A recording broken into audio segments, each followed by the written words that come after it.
अस्सलामु अलैकुम सर। अस्सलामु अलैकुम मैडम। वालेकुम अस्सलाम। नमस्कार। क्या नाम है आपका? আমার নাম আশিক। कहाँ से आप? আমি বাংলাদেশের ময়মনসিংহ বিভাগের বালুকা থানা থেকে এসেছি। वाओ। आहा। চলো ঠিক আছে শুরু করো। আজ আমি এই মঞ্চে এসেছি সেই কষ্টের কথাগুলো বলতে, যা আমি কখনো কারোর সামনে বলতে পারিনি। আমি একটা গরিব ঘরের ছেলে। আমার বাবা একজন দিনমজুর। যখন কাজ পায় তখন ঘরে ভাত জোটে, না পেলে শুধু পানি খেয়ে ঘুম। মা সবসময় মুখে হাসি রাখে, কিন্তু আমি জানি রাতের বেলায় সে কাঁদে চুপি চুপি, যেন আমরা বুঝতে না পারি। একটা জামা 2 বছর ধরে পরে এসেছি, জুতা ছিঁড়ে গেলে সেলাই করে পরেছি, কিন্তু কখনো স্বপ্ন দেখা বন্ধ করিনি। কোরবানির ঈদ আমার কাছে আনন্দের না, বরং চোখের জলের আর স্মৃতির উৎস। সেই ঈদের সকাল, সবাই নতুন জামা পরে পোলাও মাংস রান্না করে, আর আমি জানালার পাশে দাঁড়িয়ে পাশের বাড়ির রান্নার গন্ধ নেই। আমার ছোট ভাই বলে, ভাইয়া আমাদের বাড়িতে কখন রান্না হবে? আমি তখন শুধু মাথা নিচু করে থাকি, বলি এবার না পারলেও একদিন আমরা পারবো। অথচ ভিতরে ভিতরে আমি জানি আমাদের ঘরে কুরবানির গরু আসবে না, মাংস রান্নাও হবে না। আমার জীবনে অনেক অপমান, অনেক ঘৃণা জুটেছে। গরিব বলে স্কুলে সবাই দূরে থাকতো, কেউ বন্ধুত্ব করতো না, কেউ বলতো এই ছেলেটা কিছু করতে পারবে না। কিন্তু আমি ভেঙে পড়িনি। আমার মা আমাকে বলতো, তুই গান গা বাবা, মানুষ তোর কণ্ঠ শুনবে একদিন। সেই বিশ্বাস নিয়েই আমি বড় হয়েছি। আজ এই ইন্ডিয়ান আইডলের মঞ্চে দাঁড়িয়ে বলছি, আমার গান, আমার কণ্ঠ, এটা শুধু সুর না, এটা আমার কান্না, আমার না পাওয়া, আমার প্রতিটা অপমানের উত্তর। আমি যখন গাই তখন আমি ভাতের জন্য অপেক্ষা করা মায়ের মুখ দেখি, বাবার ক্লান্ত শরীর দেখি, আমার ছোট ভাইয়ের মাংস চাওয়া চোখ দেখি। আপনারা অনেকেই বড় লোক পরিবার থেকে এসেছেন। ঈদ মানেই খুশি, কিন্তু আমার জন্য ঈদ মানেই কষ্ট। প্রতিবেশীর গন্ধে মাংস খাওয়ার স্বপ্ন দেখা, আর রাতে না খেয়ে ঘুমিয়ে পড়া। আমি চাই না কেউ আমার মতো জীবন পাক, কিন্তু আমি গর্বিত যে আমি এখান থেকে উঠে এসেছি। এই কষ্টের বুক চিরে আমি গান গাইতে এসেছি। মাঝে মাঝে নিজেকে জিজ্ঞেস করি, বিধি কি আমার কপালে কষ্টটাই লিখে দিলেন? ভালো কিছু কি কখনো ছিলই না আমার জন্য, নাকি জন্মের আগে ভাগ্যে লেখা ছিল তুই শুধু সহ্য করবি, শুধু চোখের পানি ফেলবি? আমি জানি না উত্তর কি। গরিব হয়ে জন্ম নেওয়া কোনো অপরাধ না, বরং গরিব হয়ে মৃত্যুবরণ করা হলো অভিশাপ। কিন্তু আমি জানি আজকে এই কণ্ঠটা, এই গানটা, এইটুকুই আমার অস্ত্র, এইটুকুই আমার প্রতিবাদ, আমার প্রার্থনা, আমার কোরবানি। আজকে আমি আপনাদের সামনে একটা গান পরিবেশন করতেছি, আশা করি ভালো লাগবে। যদি আমার গানটি আপনাদের কাছে ভালো লেগে থাকে তাহলে অবশ্যই বেশি বেশি করে শেয়ার করে দিবেন। সবাইকে অসংখ্য ধন্যবাদ। বিধি কলমে নাই কালি, আমার ওই পোড়া কপালে এই কি লিখেছিলি রে, কলমে কি নাই কালি রে। বিধি কলমে নাই কালি,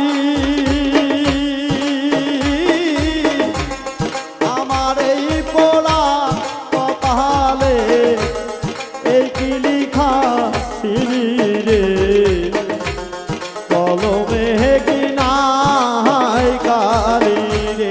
ও বিধি কলমে কি নাই কালি রে।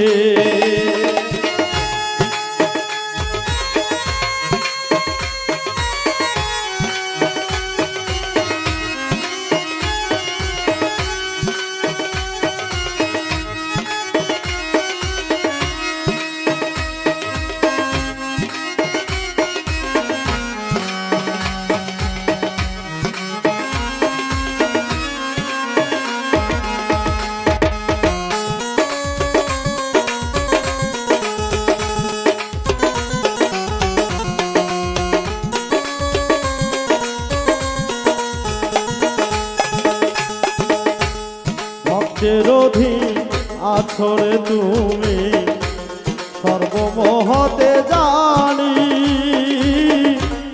ভক্তের অধীন আছরে তুমি সর্বমহতে জানি। তবে কেন আমার করবে এত জ্বালা দিলি রে, কলমে কি নাই কালি রে ও বিধি, কলমে কি নাই কালি রে।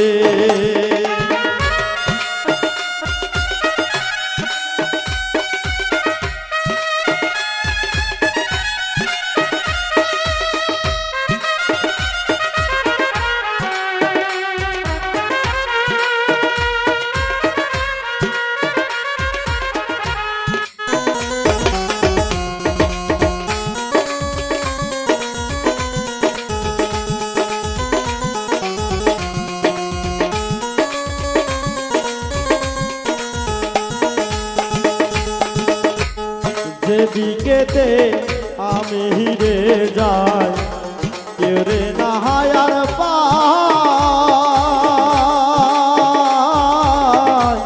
যেদিকেতে আমি রে যাই চিনে না কেউ আমার।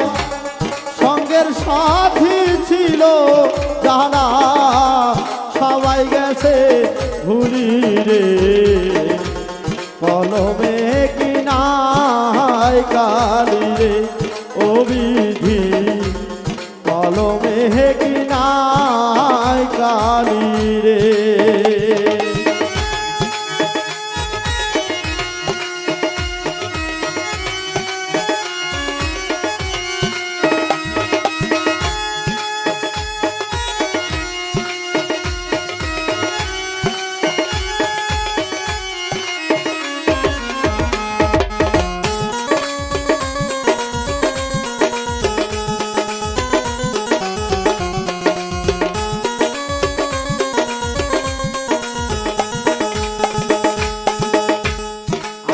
ভাইবা যারে ধরি সে দেয় মাথায় বাড়ি, ও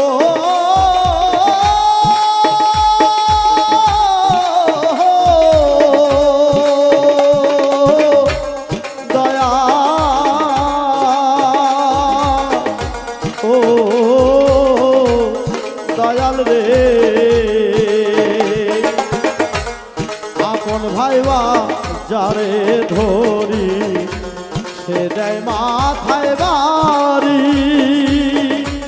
কোন দোষে বিধি আমার অকুলে ভাসাইলি রে, কলমে কি নাই কালি রে ও বিধি, কলমে নাই কালি। আমার এই পোড়া কপালে, আমার এই পোড়া কপালে এই কি লিখেছিলি রে, কলমে কি নাই কালি রে ও বিধি, কলমে কি নাই কালি রে ও বিধি, কলমে কি নাই কালি রে।